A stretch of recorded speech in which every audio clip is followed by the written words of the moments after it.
Welcome to Buckingham Garden Centre, and it's this time of the year when the sun is shining we need to think quite a lot about our pollinators, bees, butterflies, moths and other insects which we need to attract into our gardens. There's many ways of doing that. Obviously you can do it quite palatially with large plants, but more close to home you can use pots and containers and choose the right sort of plants for that job. The idea of this little video is to give you that indication to what you need to be planting and obviously how to get the best from those plants. But we're going to start somewhere, so let's start with a pot. Any size pot, so long as it's got good drainage. If it just has one drainage hole, then make sure you put some crocks in the bottom, either broken terracotta pots or use a bit of polystyrene. Easily placed in the bottom just to give that extra drainage for your container. Once you put your drainage in there, you need to put a bit of compost. Lots of different composts on the market. Try and use a peat-free compost if you can. Obviously it's environmentally beneficial, but also it's good for retaining moisture and giving the plants the best possible start. Remember, any compost you buy, no matter how much you spend, usually has about 6 weeks of nutrients in it. So obviously if you can go for something like that, that will be absolutely fine. So obviously we need to add some compost to the pots, and literally we're going to fill this by about 2/3, leaving enough space for the plants in the to go in a little bit later. So by 2/3, and we're to that stage, ready for the plants. Okay, to the all-important planting. Lots of good plants to choose. These need to be nectar rich for the beneficial insects to benefit from them. So what can you choose? Well, there's lots obviously in flower at this time of the year.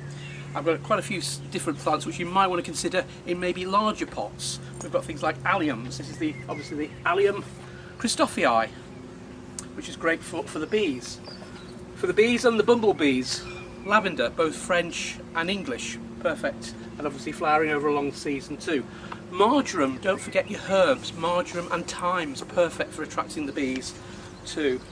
And then of course you've got the usual suspects for giving you a bit of interest at this time of the year with foliage, but later with little short spikes of flower as well. This is lamb's ears, Stachys silver carpet.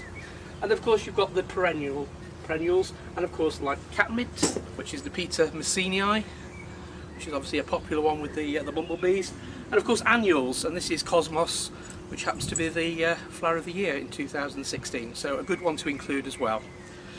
For the actual container though, I'm going to choose a little bit of a different range of plants, only because they are compact growing and they flower over a long season. That is quite important if you think about a pot.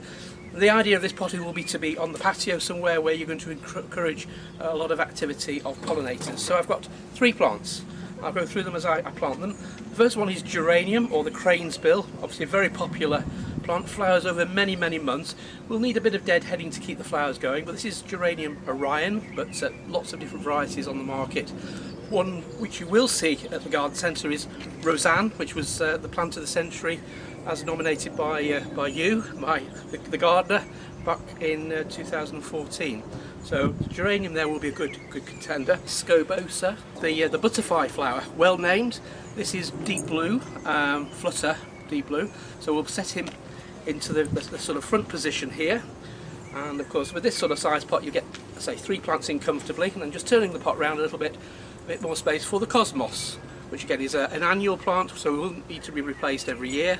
So we could drop him in the front there. So we put all those 3 down there, and then it's just a matter of getting some compost around the plants to bed everything in. And of course the most important thing with your container is getting the plants nicely settled and making sure that they get away to a good start. So plants, pots, we're now ready for the all-important aftercare. Okay, we're at the position now, we've planted the 3 plants, and just to recap, we've got a nice Scobosa, we've got a lovely geranium or crane's bill, and a little Cosmos at the front there.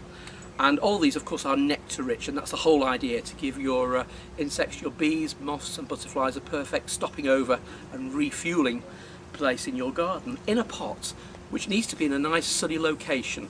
And of course you're going to need to keep it nice and moist. It's going to need watering at least once a day, maybe every other day in cooler weather.